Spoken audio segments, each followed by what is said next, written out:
Hello, welcome to Inside the Tape on Inside the Birds. I'm Geoff Mosher. I'm with Adam Caplan. And of course, we're joined by Greg Cosell. He's going to break down the tape, as he always does, of the Eagles' last game. We've already done the offense from the Eagles in their 31-25 win over the Bucs. And now we're going to flip sides and go with the defense. And, man, we talk about Jekyll and Hyde, the way the offense was. Honestly, the defense played pretty good, but 2 shot plays, Greg, really turned that game on its axis in the second half and made it a lot closer. And they were weird plays. I mean, I'm sure you have them, but they were weird plays. So we'll get to those. But I think for the most part, the defense played pretty good. Yeah. And some tackling, which was a little shoddy, but yeah. What stood out to you from a approach standpoint, as far as being nickel, dime, 4-3? What stood out to you when you took notes? The first thing I immediately noticed was that Andrew Makuba was an every down player. Yep. They did not do what they've been doing in recent, through the first 3 games, where in their base defense, Sidney Brown played safety and Makuba only played in the nickel and dime. He was an every down player for the first time this season. In 2 high structure alignments, he almost always lined up to the field or the passing strength of the offensive formation, because he can match up. See, he gives them tremendous flexibility in their coverage, because he can match up. If they choose to play man, he can match up to wide receivers. So that's why he's the passing strength safety, the field safety in their 2 high structures. Because if they do want to play man, that's where you have more receivers to the wide side of the field. I'm trying to think what else stood out to me. How about the second? Obviously Ringo, who they didn't really test. It was odd. I kept waiting, because obviously you guys know I watch Red Zone on Sunday. You guys watch just the Eagles game. I'm watching Red Zone. So sure. I watch both. I watch both. Through the tape. Yeah. But they didn't really test him, and I was kind of surprised by that. I was shocked. I thought they would isolate him for sure. Yeah. And it's funny because watching some of the tape on Monday, I'm like, okay, Ringo's running with this guy. What are they going to throw to him? And they did. I know he's got good length, but we've outlined his issues since really day one about stiffness and transition. You'd almost have to say that he played fine because he wasn't really tested. He held up, but now I know the run defense. Geoff, he took some angles. Like, dude, you gotta he wasn't the only culprit. And I know that you're not grading plays that shouldn't have called flags, Greg, but boy, the Eagles held some jerseys in that game which were not called. I mean, it was. Well, the other thing that stood out to me was how good Quinyon Mitchell is. He's a stud. I know, guys. I mean, I'm at the point I was saying to my guys that, I think you got to talk about him as the top 3 corner in the league. I mean, wow, that high. Wow, he's a really good player now. Surtain, is he? And I know you don't do rankings, but I think in talking to somebody who had studied corners. He's not a coach, but he's someone who's close to it all. Sure. He felt that the best corner in the league last year was Stingley and Surtain was second. And again, I'm not good with those kinds of lists, as you know, but I mean, Mitchell is really a good player. What do you like about him so much? What do you like about him? I mean, I think that given how he played at Toledo, where he was always an off coverage corner and didn't really, match up to players, he does a great job when he matches. I'm not talking about necessarily press. I'm just talking about matching up. Yeah. When you've got to, truly run with routes. Travel. And again, they're using him as their matchup corner because he played Ibuka. I mean, he played him, Now, the only times he really didn't is if Ibuka lined up inside. But Ibuka this year has really been an outside receiver, not a slot receiver. And in this game, 47 of his 64 snaps, he lined up outside. So pretty much on every single one of them, Mitchell was over him. And I don't know if Ibuka, he might have made 1 catch in that situation, Geoff, if memory serves me correctly. But there was nothing big. Yeah, I think it was 2, but it was 2 for very minimal game. Yeah. And look, the play downfield, I mean, they got to knock that ball down for 77. I mean, that was a 77-yard touchdown, Greg. We'll Geoff. Well, we'll get into that, Adam, because that's not it seems like they should have, but no, it's not. Really? Okay. Okay, cool. Yeah. That's why we talked about it. Mitchell had nothing to do with that play. Were you going to show that play, Geoff? Yes, of course. Okay, because then I'll wait till okay, cool. Good enough. I did want to ask you though, while we're talking about Mitchell, is when you compare him to Stingley and Surtain, are those guys do they move around on the best receiver week after week also? Surtain often does. Okay. Stingley, not so much. Got it. I mean, that's to me like a sign of the ultimate respect when a defensive coordinator does that to you. Well, they almost have to do it too because of the other corner. See, don't forget, Kamari Lassiter in Houston is a really, really good player. So Stingley does not have to play every team's good receiver, and while Riley Moss in Denver is not great, he's a tough, physical, competitive dude. And, Surtain doesn't always have to match up to the best, but Surtain does at times. And Greg, once again, you would say that what you saw on tape was an aggressive pressure scheme from Vic Fangio? More. I mean, they played a lot of man coverage, by the way.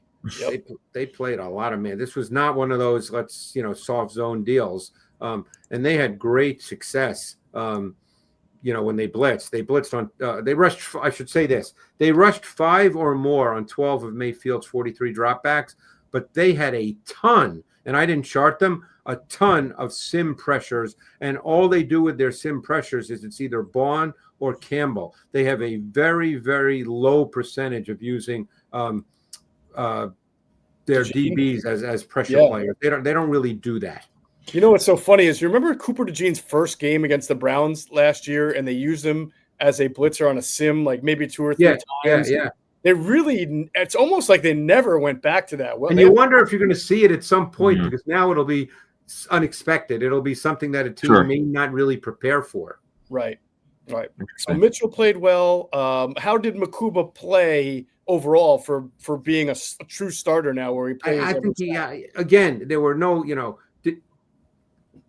to me, again, without charting plays like Joe Casper, their safeties coach is doing, obviously, I mean, he didn't give up anything, and maybe didn't make a ton of tackles, but I thought he was fine. Hey, by the way, Geoff, coaches, Greg, you guys probably know this. They grade every single play. Every play. It's really interesting talking to coaches over the years because you have a conversation. How did so and so play? He goes, well, on 30 plays that he played, here's how I graded them, and it's really cool. I can't do that, obviously. I'm one person. Exactly right. I know.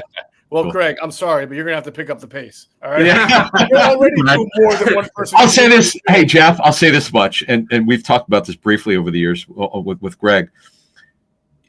When he and Jaws would watch tape together, and it might take 4 hours to do a game for whatever it would take, maybe 2 or 3 hours. There would be some plays they would go over 25 times sometimes if they were not clear. Yeah. And they wanted to be precise and not make a mistake. If they didn't text the coach, they go, got to see it again. I don't feel comfortable saying this. Yeah. Right. I don't know. Can't tell you how many times, Geoff, I wanted to do a play in the matchup show. I love the play. And when I do a play in the matchup show, I literally look at all 22 players over and over and again to make sure I'm not, missing something that makes me wrong. Mm-hmm. Now, I'm sure I've been wrong at times because there's no way I can know exactly what coaches know. But, sometimes we would just, I wouldn't do a play because as much as I might have liked the play and a particular concept of the play, I just felt like I'm just not exactly sure what that protection scheme is, or I'm just not sure what that coverage is, and I just don't want to be wrong. Right. Got it. Makes sense. All right. One last question before we get into some film watch. And one comment that I, in the pregame show, you guys might remember, said that my game MVP was going to be Quinyon Mitchell. And I think nice call. You might have been right on that. I think. Yeah. Wow. So but I did want to ask you about the trenches. Tristan Wirth came back to play left tackle. Yeah. That enabled them to play their normal center, their normal left guard. They were still on backups on the right side. And also Godwin came back to give him a little boost. But how did you think, what did the tape show mostly about the D line or the defensive front for the Eagles? I thought Carter was much better this week, even though he might not have made an impact game-changing play. Mm-hmm. I thought just the way in which he played, he was just more assertive, more aggressive in his movement. He just looked more like Carter. Don't forget, you're not going to make a game-changing play every single week. And defensive tackles can have really good games and not have stats. I thought he was a factor.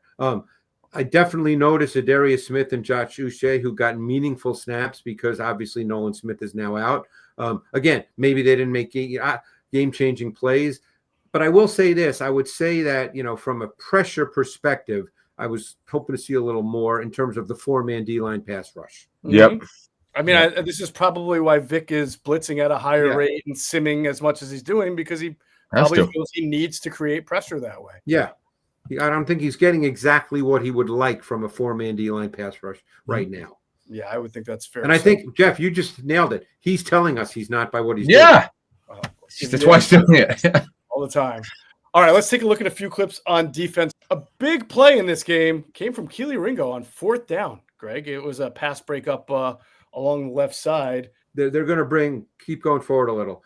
Here's your classic, just what we were talking about. This is a 4-man sim pressure. I believe that's Bond, is it not? It is. I'm going to reel it back now again, just so that people watching and listening can hear. They only have a 3-man line, correct?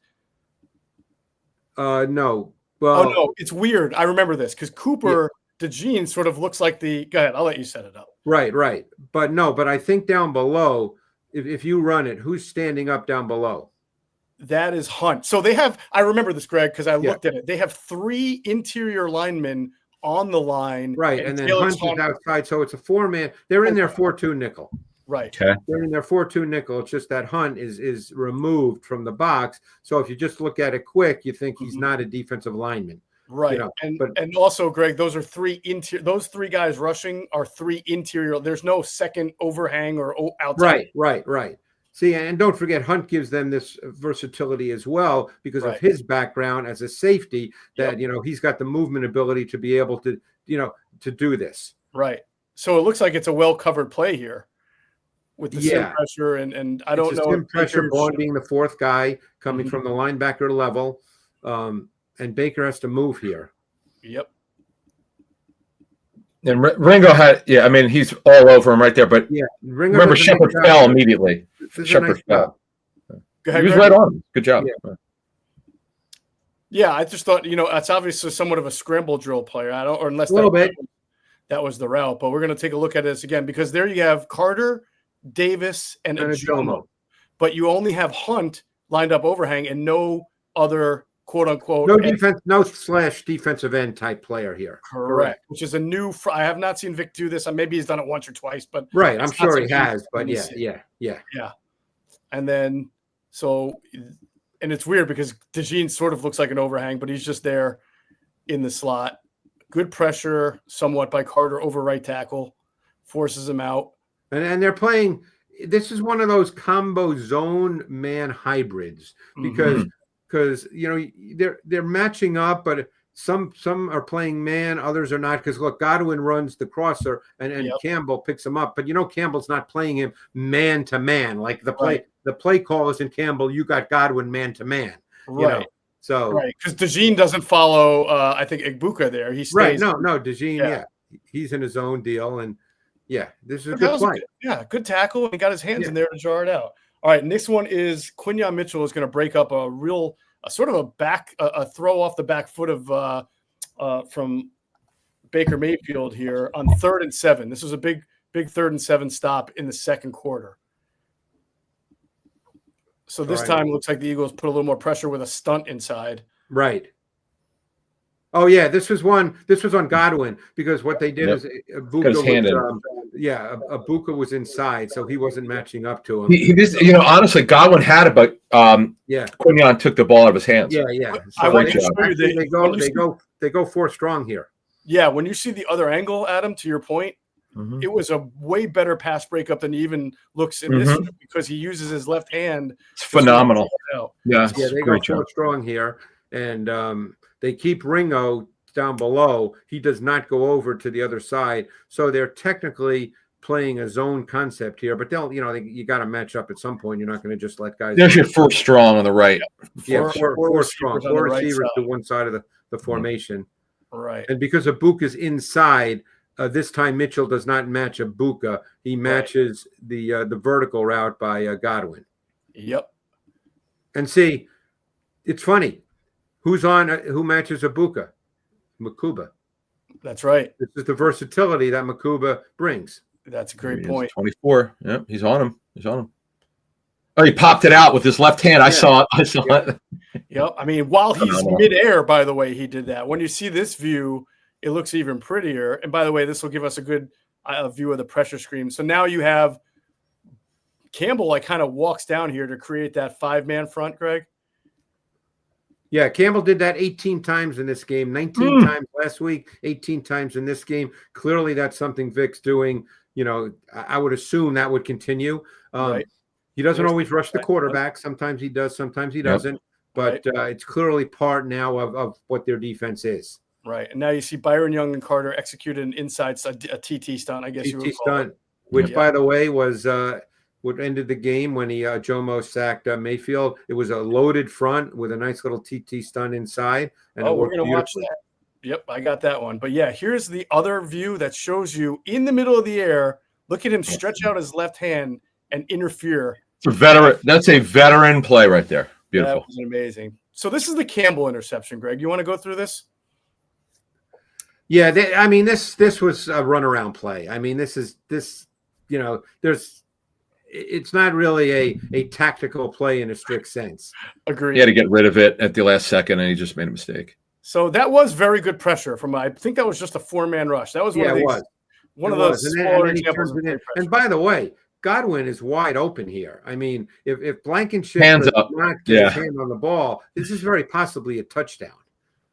Watch Godwin put his hand up.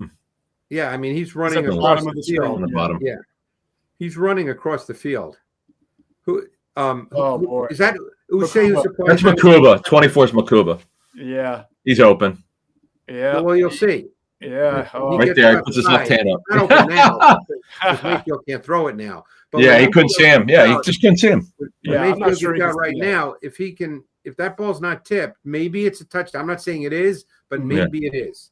Yeah. But it became a fire drill because I believe of Uche's pass rush on the. Was it Uche? He's zero. He's zero. Now he kicks inside because, again, as you mentioned, Campbell comes down over the right edge. It's Uche. He forces the initial movement. Yeah. He beats the right tackle. He gets Charlie Heck right there. Yeah. Hey, look, that's what we said in the pregame show. That's the side that they have. Yeah, and he's fast. Godwin right now. You know what? He has looked good. I know he's not put up the sack numbers, but he looks like he could still play. Uche?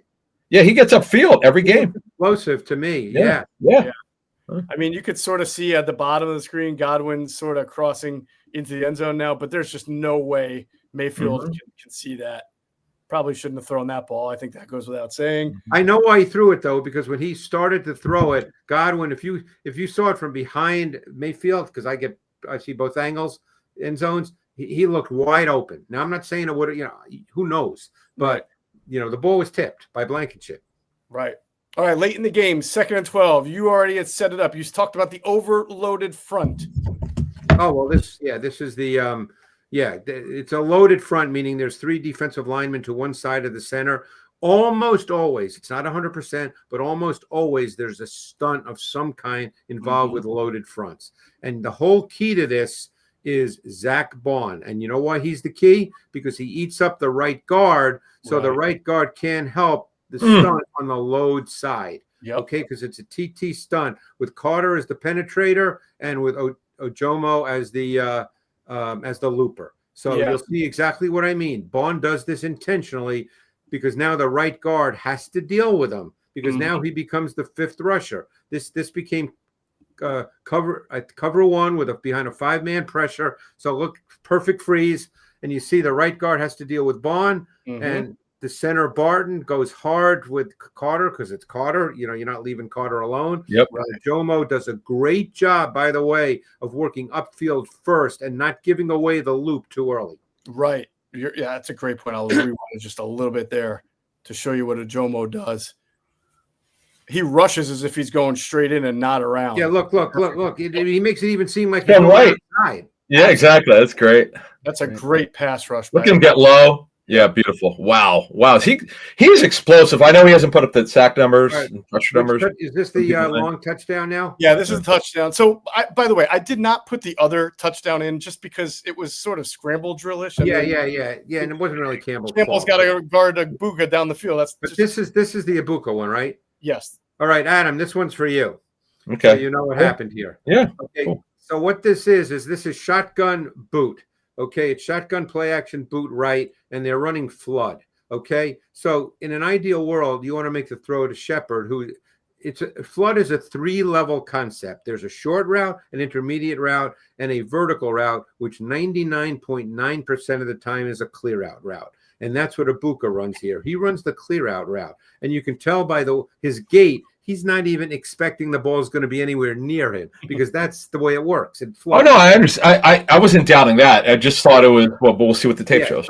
So ideally, the throw gets made here to Shepard on the crosser from the backside because of boot, and that's the throw. Okay, but what you're going to see here, by the way, Mitchell does a great job, but also Makuba sees the crosser and he knows that that's where the ball wants to go. So he's going to sit and he's getting ready to jump the crosser. That's what I thought he did. I thought he tried to jump it. Yeah. Yeah. Well, that's what he did, because, and then you can tell if you go back, Geoff, watch Ibuka run. Go back if you can to the sideline. Can you? Yeah. Give me 1 second. All right, here it is. Just watch Ibuka. Okay, you can tell he's running just to clear out. He's not running to get the ball. Look. He's just running to clear out. Look, he's not even. He's looking back, figuring, okay, ball's going to be thrown. I'm not really part of this play. And then all of a sudden, he sees Baker, as he's looking back, and he goes, oh, my God, I better run.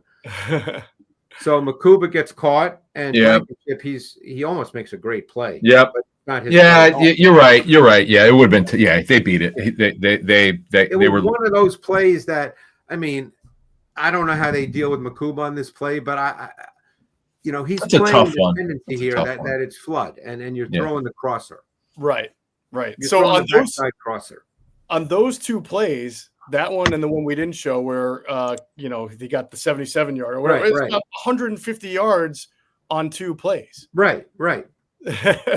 So both quarterbacks really got almost all of their yardage on about 2 to 4 plays. Right. Kind of funny. Right. Because what did Mayfield finish with? 300 yards. So we got half of it on 2 plays. On 2 plays. Yeah. And that's what made it a game. But it was obviously it became a game, but again, we get back to the point that the Eagles are 4-0. They find a way to win these games, and they win them because you know what? They know how to win. They got it. They've got the it factor. They know. Okay, let's get all the cliches going on. Yeah. All right, great stuff. I think we can all agree. Eagles defense, some work to do in the pass rush, but from top to bottom, make a lot of plays. And the 2 turnovers, as they have been every week, when they've had at least 1 turnover in each game, have really been the difference in all of these 1-possession games. That's going to do it for Inside the Tape on Inside the Birds defense version. For Greg Cosell and Adam Caplan, I'm Geoff Mosher, and of course, we'll catch you on the next one.